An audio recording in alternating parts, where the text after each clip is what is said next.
بسم الله الرحمن الرحيم. الحمد لله وكفى، والصلاة والسلام على حبيبه المصطفى وعلى آله وأصحابه أهل الصدق والوفاء، وبعد.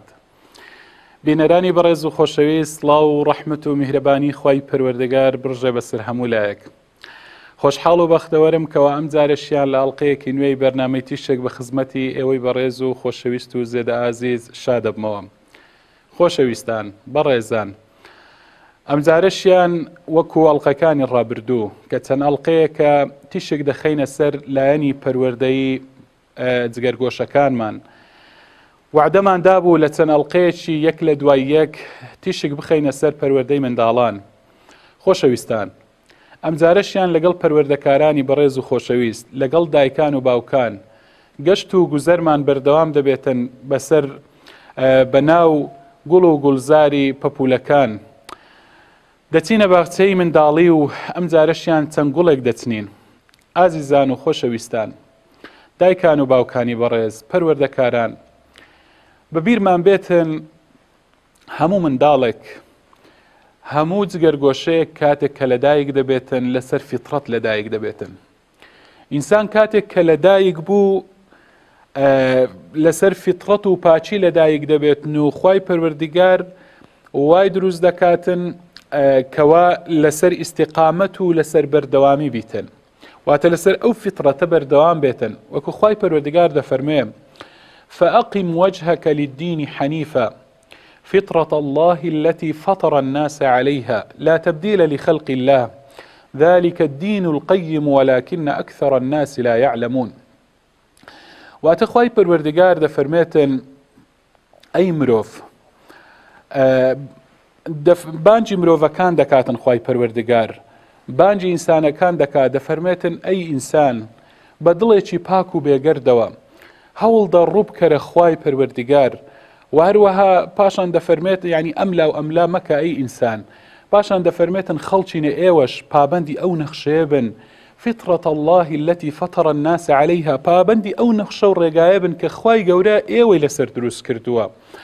واتە پاشان دەفەرمێت لا تبديل لخلق الله، هیچ گۆڕانکاریەک، هیچ جۆرە گۆڕانکاریەک ڕووناداتن لەو نەخشەیە کە خوای پەروەردگار داینایە.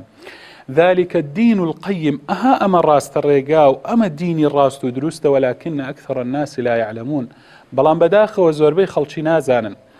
بوئي پیغمبري خوا عليه الصلاة والسلام بيمان دفرميتن كل مولود يولد على الفطرة، همو من دالك همو زقرقوشي كاتك لدايق دبي لسر فطرة لدايق دبيتن فطرة، فأبواه يهودانه أو ينصرانه أو يمجسانه، رواه البخاري.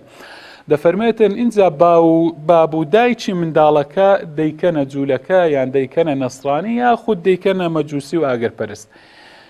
جارك خۆشەویستان بابزانین فیترەت چییە کە ئێمە هەندە باسی فیترەتەکەین دەڵێن هەموو منداڵێک لەسەر فیترەت لەدایک دەبێتن.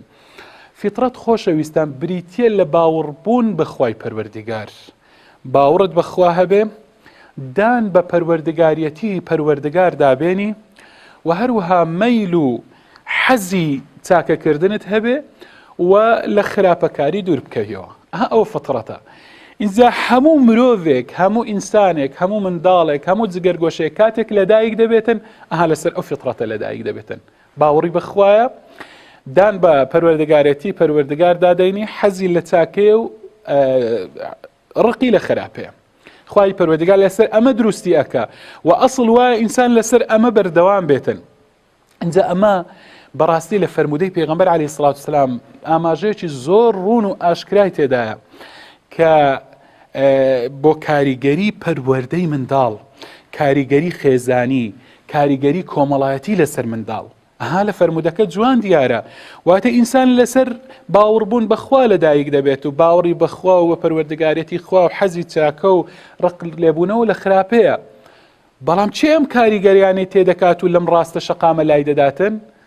کۆمەڵگە، واتە لایەنە کۆمەڵایەتیەکە تێکەڵی، یاخود کاریگەری خێزان، کەواتە کاریگەری پەروەردە لەم فەرمودەی پێغەمبەر عەلەیهی سەڵات وەسەلام زۆر بەڕوون و ڕاشکاوی دیارە، ئاماژەکانی زۆر ڕوونن کە کاریگەری پەروەردە چەندە لەسەر منداڵ. کەواتە ئینسان ئەسڵ وایە بەردەوام بێ لەسەر ئەمە و بەڕاستی ئەگەر خوای پەروەردگار یعنی بە پشتیوانی خوای پەروەردگار ئەگەر پەروەردەیەکی تەندروست هەبیتن منداڵ بەڕاستی لەسەر ئەم فیترەتە بەردەوامە بێتن. اینجا ئەمەش بەڕاستی ئەو حەقیقەتە دڵی دایکان و باوکان ئاو دەداتن بەرامبەر بە منداڵەکانیان ئەگەر بێت و بە مەسئولیات و بە بەرپرسیارەتی خۆیان بەرامبەر بە منداڵەکان هەڵبستن بەرپرسیارەتێکی واتە ئەو بەرپرسیارەتیە بە تەواوی پێی هەڵبستن بەرامبەر بە منداڵەکانیان پەروەردەیەکی تەندروستیان بکەن بەڕاستی با دڵیان ئاو بخواتەوە چونکە خوا وعدیدایە واتە بەردەوام دەبن لەسەر ئەم فطرەتە و لەسەر ئەم فطرەتە بەردەوام دەبن کەواتە خۆشەویستان هەل لەسەر ئەمە لەسەر ئەم ئاەتە پیرۆزە دەربارەی ئەم ئاەتە پیرۆزە کە باسی فطرەت دەکا و ئەم فەرمودەی پێغەمبەر عەلەیهی سڵات وسەلام کە دەفەرمێتن هەموو منداڵێک هەموو جگەرگۆشەیەک لەسەر فطرەت لەدایک دەبێتن چەند ئامۆژگاریەک چەند تیشکێک دەخەینە سەر ئەمە خۆشەویستان چەند ڕێنماییەکمان دەبێتن بۆ دایکان و باوکانی بەڕێز خۆشەویستان لێرەوە بۆمان دیار دەبێتن کە منداڵ بەڕاستی خاکێکی بەپیتە زەویەکە نەچێڵدراوە زۆر بەپیتە زۆر بە بەرەکەتە کەواتە ئەو شتەی تێدا بچینە کە خێری تێدایە هەر شتێکی باش و چاک و پاکە ئەم شتە لەم خاکە بچێنە ئەگەر دەتەوێتن بە ئیزنی خوای پەروەردگار باشترین و خۆشترین و بەتامترین میوە بچنیەوە لێی بکەوە لەمەی کەچاندوتە بەرهەمێکی جوانی هەبێتن میوەیەکی جوان پێ بگاتن لەم داروبارەی کە ئەیچێنی هەوڵتە باشترین چاکترین پاکترین لەم زەویەدا بچێنە منداڵ زەویەکی پاکە خۆشەویستان زەویەکە نەچێڵدراوە هیچی تێدا نەچێندراوە تێیدا بچێنە شتی پاک شتی جوان شتی باش شتی بە کەڵک و بەسوود میوەی باش بۆ ئەوەی جوانترین میوە لێ بکەیتەوە ئەمە خاڵی یەکەم چونکە لەم فەرمودەی پێغەمبەر عەلەیهی سڵات وسەلام جوان بۆمان دیار دەبێتن دایکان و باوکانی بەڕێز پەروەردەکاران هەوڵدەن بەردەوام هەندێک پرسیار لە منداڵەکانتان بکەن هەندێک جار هەندێک پرسیار بۆیان تەڕحکەن بۆ منداڵەکانتان بە تایبەتی بەرامبەر ئەم کەون و کائیناتە ئەم بوونەوەرە بەرامبەر خالقی بوونەوەر بەرامبەر چاکە و نیعمەت و بەخششەکانی خوای پەروەردگار لەگەڵ ئێمە هەندێک پرسیار بکەن بۆ ئەوەی مێشتیان بیریان هزریان بجوڵێنن تۆزێک ئیستیثارە و وەکواڵێن ئیثارەی فکریان بکەن تەفکیریان بکەن بیان جوڵێنن هزریان پرسیاریان لێ بکەن بڵێن چێ بارانی باراندووە چێ باران دەبارێنیتن چێ جیا و گۆڵ ئەم جیایە شین دەکاتن بەهارە لە بەهاران کاتێک کە دەردەچی لەگەڵ منداڵەکانت کاتێک دەچێت سەفرە و سەیران هەوڵدە ئەم سەفرە و سەیرانت هەمان مەدرسەیەک بیتن قوتابخانەیەک بیتن بۆ پەروەردەکردنی منداڵەکانت جگەر گۆشەکانم چێ ئەم جیا و گۆڵی شین کردووە چێ لە بەهاراندا ئەم جیهانە دەژێنیتەوە چێ ئەم ئاوە جوانە چێ ئەم چیا سەرکەش و دۆڵ و کەند و لەندانە چێ دروستی کردوون چێ ئەم ئاسمانە چێ ئەم بارانە جوانە دەوارێنیتن هەوڵدا ئەم پرسیارانە لە منداڵەکانت بۆیان تەڕحکە بزانێت چی وەڵام دەدەنەوە بۆ ئەوەی تۆ قسەی لەسەر بکەی بۆ ئەوەی پەروەردەیان کەی هەروەها هەوڵدا ئەو پرسیارانەی کە بە پێچەوانەوە ئینجا منداڵەکانی زۆر جارە منداڵ زۆر پرسیاری جوان دەکەن زۆر جاران منداڵ هەمیشە یعنی لە قۆناغی 3-4 ساڵیدا بەردەوام پرسیار دەکاتن هەوڵدە پرسیارەکانی وەڵامدەوە پرسیارەکانی ینی بە دەرفەت بزانە ئەم پرسیارانە وەکو دەڵێن ئیستیثماریکە و بەرهێنانی تێدا بکە خۆشەویستان هەوڵدە لەو شتانەی کە دەیبینیتە منداڵ دەربارەی ڕۆژ وەکو تازت باسی بارانمان کرد دەربارەی بارانە دەربارەی چیایەکانە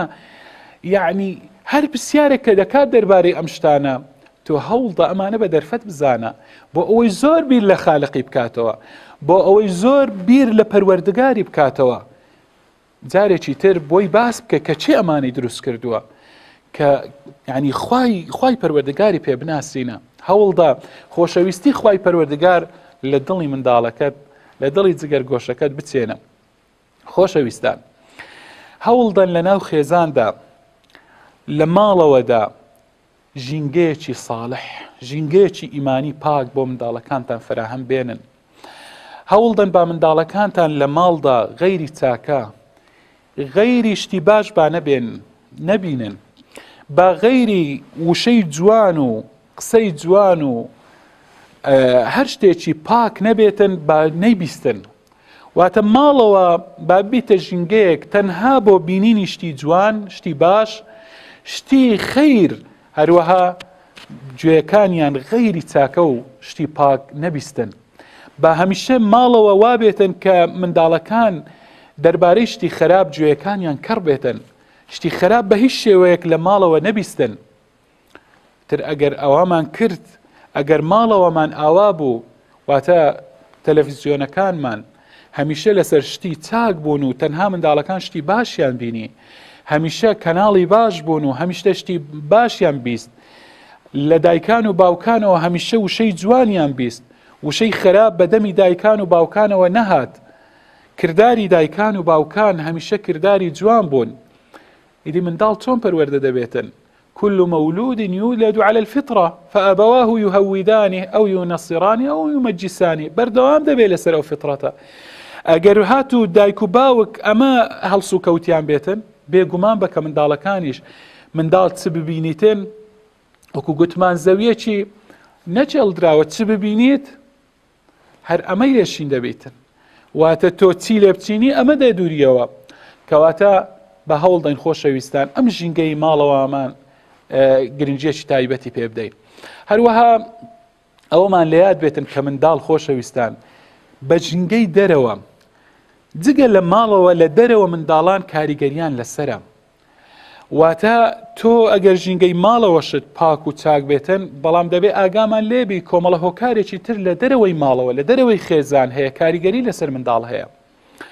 بۆیە تۆ وەک باوک وەک دایک دەبێ وەکو سەمامی ئەمان وابیت بۆ منداڵەکەت. دەبی و بە تایبەتی دژی ئەو کاریگەریە نیگەتیف و نەرێنیانەی کە ڕوبەڕووی منداڵەکەت دەبنەوە، بە تایبەتیش هاوڕێی خراپ، بە تایبەتی ئەو شوێنە مەشبوهانەی، ئەو شوێنە گوماناویانەی کە گومانیان لەسرە، تۆ دەبی هەوڵ بدەی منداڵەکەت لە شوێنی گوماناوی دوور خەیتەوە. هەمیشە دەبی هەوڵ دەی منداڵەکانت لە هاوڕێی خراپ دووریان خەیتەوە. کەواتە خۆشەویستان بە هەوڵ دەین منداڵەکانمان کاتێک کە لە ماڵەوە ژینگەیەکی پاکمان بۆ بەرهەمهێنان، با لە دەرەوەش ئاگاداریان بین، بە هەوڵ دەین ئەو کاریگەریە دەرەچیانەش، ئەو هۆکارە دەرێکیانەش کە لە دەرەوەی خێزان کاریگەریان لەسەر منداڵ دەبێت ئاگامان لێبن و منداڵەکانمان لەو مەترسیانە دوورکەینەوە. خۆشەویستان، خوا نەخواستە ئەگەر منداڵەکەتان ڕۆژێک لە ڕۆژان تووشی کارێکی خراپ بوو، تووشی شتێک بوو کە شتێکی نەخوازراو بوو، یا ڕوبەڕووی بۆ منداڵەکەت تووشی ڕوبەڕووی شتێکی خراپ بۆەوە، هەوڵ دە تۆ مووقف و هەڵوێستی ئیسلامی بەرامبەر بەو شتە بۆ ڕوون بکەوە، پێی بڵێ ئیسلام دەربارەی ئەم هەڵوێستە، دەربارەی ئەم کارە خراپە ئەمە هەڵوێستێتی. زۆر بە جوانی، زۆر بە ڕوونی هەڵوێستی ئیسلامی بۆ دەربارەی ئەم شتە ڕوونکەوە بۆ ئەوی منداڵەکە بزانێتن هەڵوێستی ئیسلام بەرامبەر ئەم کارانە چییە. هەروەها خۆشەویستان، ئازیزان، دایکان و باوکانی بەڕێز، پەروەردەکارانی خۆشەویست، هەوڵدەن زۆر گرنگی بە پەروەردەی منداڵەکانتان بدەن، بە تایبەتی لە قۆناغی منداڵ، لە قۆناغی 3-4 ساڵی، لە قۆناغی یعنی تا دەگاتە 7 ساڵی و ئەوانە، یعنی لەو قۆناغەم کە مەرحەلەی طفولەی پێ دەڵێن، ئەم قۆناغەیە خۆشەویستان چونکە قۆناغی بناغەیە، قۆناغی تەئسیس و دامەزراندنە. تۆ ئەگەر بتەوێتن بینایەک دروست بکەی، ئەگەر ئەساسێکی بتەو بێتن، بەڕاستی بینایەتەکە بێخەم دەبیلێ، بەڕاستی بینایەتێکی باش دەردەچێتن. بەڵام ئەگەر بناغەکەی بناغێکی باش نەبوو، خوا نەخواستە، ئەو کاتە ئەگەر بینایەکەش گەورە بێ و زەخم بێ، بەڵام بناغەکەی خراپە. بۆیە لەم قۆناغە هەوڵدەن تا دەکرێتن زۆر گرنگی بەم قۆناغە بدەن، خۆمان دووکەن لەگەڵ منداڵەکانتان، تا دەکرێت زۆر خۆیان لەگەڵمان دووکەن، تا دەکرێت کاتیان بۆ خەرجکەن، پارەیان بۆ خەرجکەن، بۆ ئەوەی منداڵەکان بە جوانترین و بە باشترین شێواز بتوانین پەروەردەیان بکەین و لەسەر ئەو فیتڕەتەی کە خوای پەروەردیگار کە پێغەمبەری خۆشەویست عەلەیهی السەڵات وەسسەلام باسی فیتڕەتی کرد کە بریتی بوو، گوتمان فیتڕەت بریتیە لە باوەڕبوون بە خوا و پێدانان بە پەروەردگارەتی خوا و مەیلی چاکە و دوورکەوتنەوە لە خراپە. با لەسەر ئەم فیترەتە بەردەوام بن و بێگومانیش بن ئەگەر ئەم ڕێنمایانەمان جێبەجێ کرد منداڵەکانمان بێخەم بن بەردەوام دەبن ئینشاڵڵا لەسەر ئەو فیترەتە. داواکارین لە خوای پەروەردگار کەوا جگەرگۆشەکانمان منداڵەکانمان لەسەر فیترەتی چاک لەسەر کاری چاک مۆفەقیان بکە و بەردەوامیان بکە و خوای پەروەردگار هەموو لایەک هیدایەت بدا بۆ ڕێگای چاک. خۆشەویستان تا ئەڵلقەیەکی تر و ڕۆژێکی نوێ لە ڕۆژەکانی ژیان بە خزمەتی ئێوەی بەڕێز و ئازیز و خۆشەویست شادەمەوە لێرەدا بەخوای گەورە و باڵا دەستان دەسپێرم. خواتان لەگەڵ والسلام عليكم ورحمة الله وبركاته.